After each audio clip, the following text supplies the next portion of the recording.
ಸರ್ಕಾರಿ ಶಾಲೆಗಳಿಗೆ ಬಣ್ಣ ಹಚ್ಚಿ ಅಭಿವೃದ್ಧಿಗಾಗಿ ನಿಸ್ವಾರ್ಥ ಸೇವಕಿಯಾಗಿ ದುಡಿದವರು ನಮ್ಮ ಪ್ರೀತಿಯ ಅನು ಅಕ್ಕ.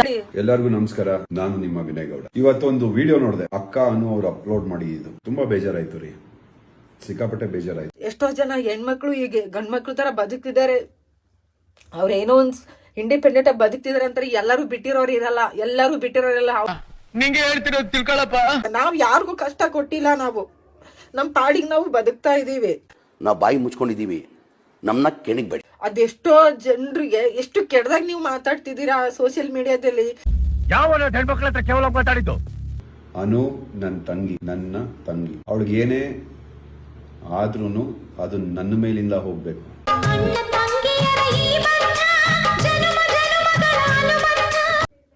ತುಂಬಾ ಕೆಟ್ಟದಾಗಿ ಬಿನ್ಸೋದು, ಕೆಟ್ಟದಾಗೆಲ್ಲ ಮಾತಾಡೋದು ಅದು ಒಳ್ಳೆ ಬೆಳವಣಿಗೆ ಅಲ್ಲ. ನನ್ನ ಮಕ್ಕಳ ನೀವು ಮನುಷ್ಯ, ಇದು ಜೀವನಾನ. ನಿಮ್ ಪ್ರಕಾರ ಯಾರು ಒಳ್ಳೆಯವರು, ಯಾವ ಹೆಣ್ಮಗ್ಳು ಒಳ್ಳೆಯವಳು? ಅವ್ರ ಮೈ ಹುಷಾರಿಲ್ಲ, ಅವ್ರಿಗೆ ಆರೋಗ್ಯ ಸರಿ ಇಲ್ಲ ಅಂತಂದ್ರು ನಮ್ಮ ಫ್ಯೂಚರ್ಗೆ, ನಮ್ಮ ಮಕ್ಕಳ ಫ್ಯೂಚರ್ಗೋಸ್ಕರ ಗೌರ್ಮೆಂಟ್ ಶಾಲೆಗಳನ್ನ ಪೇಂಟ್ ಮಾಡೋದು, ಕ್ಲೀನ್ ಮಾಡೋದು, ರಾತ್ರಿ ಹಗಲು ಅಂತ ನೋಡಿದ್ರೆ ಅಲ್ಲೇ ಮಲ್ಕೊಂಡಿದ್ದು ಎಷ್ಟೆಲ್ಲ ಹೆಲ್ಪ್ ಮಾಡ್ತಾ ಇದಾರೆ. ನನ್ ಜೊತೆ ಒಂದಿಷ್ಟು ಹುಡುಗರೆಲ್ಲ ಬಂದ್ಬಿಟ್ಟು ಕಷ್ಟಪಟ್ಟಿದ್ದಾರೆ. ಬೆಳಗ್ಗಿಂದ ಸಂಜೆವರೆಗೂ ನೈಟ್ ಎಲ್ಲ ವರ್ಕ್ ಮಾಡಿದೀವಿ. ಅನಾರೋಗ್ಯ ಕೂಡ ತುತ್ತಾಗಿದ್ದೀವಿ. ಯಾರು ಮಾಡಕ್ ಸಾಧ್ಯ ಆಗಲ್ಲ. ನನ್ಗೆ ತುಂಬಾನೇ ಮಾನಸಿಕವಾಗಿ ನನ್ಗೆ ಹಿಂಸೆ ಆಗ್ಬಿಟ್ಟಿದೆ. ನನಗೆ ಎಷ್ಟು ಚೀಪ್ ಅನಿಸ್ಬಿಡ್ತು ಅಂದ್ರೆ, ಥೋ ನಿಮ್ಮ ಈ ತರದೆಲ್ಲ ಇದಾರೆ ಜನ. ನೋವಾಗುತ್ತೆ ನಮಗೂ ಕೂಡ. ಇದ್ರೆಲ್ಲ ಹಿಂಸೆ ಮಾಡೋದು ನಿಜವಾಗ್ಲೂ ಸರಿಯಲ್ಲ.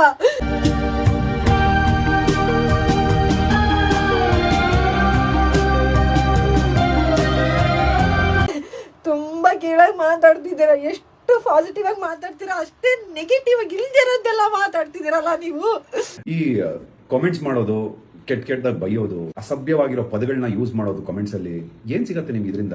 ನಿನಗೆ ಅಂಡ ಮೇಲೆ ಒದ್ದು ಅಂಡಮಾನ್ ಜೈಲ್ಗೆ ಹಾಕಿದ್ರೆ ಬುದ್ಧಿ ಬರುತ್ತೆ.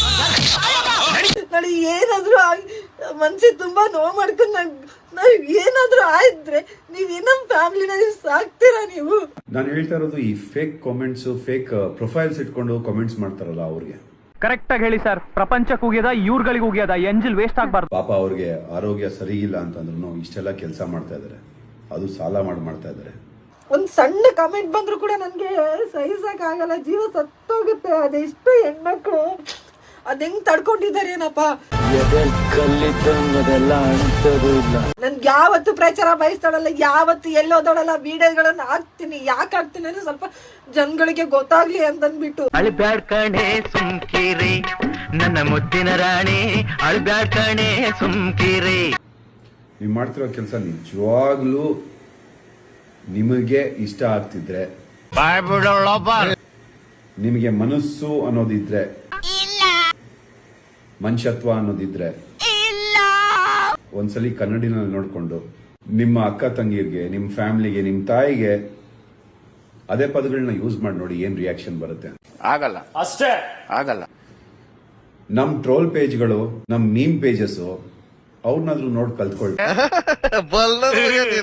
ಒಂದ್ ಟ್ರೋಲ್ ಮಾಡಿದ್ರು ಏನಾದ್ರೂ ಒಂದು ಪಾಸಿಟಿವಿಟಿ ಇರುತ್ತೆ. ಅಂತವ್ರನ್ನ ನೋಡಿ ಈ ಫೇಕ್ ಪ್ರೊಫೈಲ್ಸ್ ಇಟ್ಕೊಂಡು ಫೇಕ್ ಆಗಿ ಕಾಮೆಂಟ್ ಮಾಡೋರು ಕಲಿಬೇಕು ನಿಜವಾಗ್ಲು. ಓದದ್ ಕಲರಿ ಅನ್ಎಜುಕೇಟೆಡ್ ಬಡೇತವ. ನೆಕ್ಸ್ಟ್ ಏನಾಗ್ಬೋದು, ಸೈಬರ್ ಕ್ರೈಮ್ಗೆ ಕಂಪ್ಲೇಂಟ್ ಹೋಗುತ್ತೆ. ಯಾರ್ಯಾರು ನೆಗೆಟಿವ್ ಆಗಿ ಕಾಮೆಂಟ್ ಮಾಡಿದೀರಾ ಅಥವಾ ಕೆಟ್ಟದಾಗಿ ಮಾತಾಡಿದೀರಾ ಅವ್ರದ್ದು ಅಡ್ರೆಸ್ಗಳು ಸಿಗತ್ತೆ. ಸಿಗಲ್ಲ ಅಂತಿಲ್ಲ, ತುಂಬಾ ಈಸಿ ಸಿಗತ್ತೆ. ಏನೋ ನೀ ಹೇಳ್ತಾ ಇರೋದ್ ನಿಜನಾ? ಇಷ್ಟ ಆದ್ರೂ ಸಾಕು ಬಿಡು. ಸಿಕ್ಕಿದಾಗ ಗೊತ್ತಲ್ಲ ಏನಾಗತ್ತೆ ಅಂತ.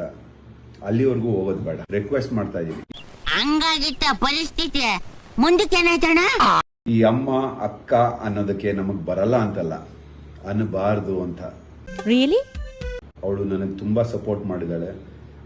ನಾನು ಅನುನ ಮನಸಾರೆ ತಂಗಿ ಅಂತ ಆಕ್ಸೆಪ್ಟ್ ಮಾಡಿದೀನಿ. ಇಡೀ ಊರ್ ಒಂದ್ ಕಡೆ ಆದ್ರೆ ಅವನ್ ಕಡೆಗೆ ನಾನಿದ್ದೀನಿ. ದಯವಿಟ್ಟು ಅವಳಿಗೆ ತೊಂದರೆ ಕೊಡಬೇಡಿ, ರಿಕ್ವೆಸ್ಟ್ ಮಾಡ್ತಿದ್ದೀನಿ, ತೊಂದರೆ ಕೊಡಬೇಡಿ. ಒಪ್ತೆ ಕಡೆ ಒಪ್ತೆ. ನಿನ್ ಮನ್ಸು ಎಷ್ಟು ಪರಿಶುದ್ಧವಾಗದು ಅಷ್ಟು ನೀ ಚೆನ್ನಾಗಿ ಬದುಕ್ತೀಯ.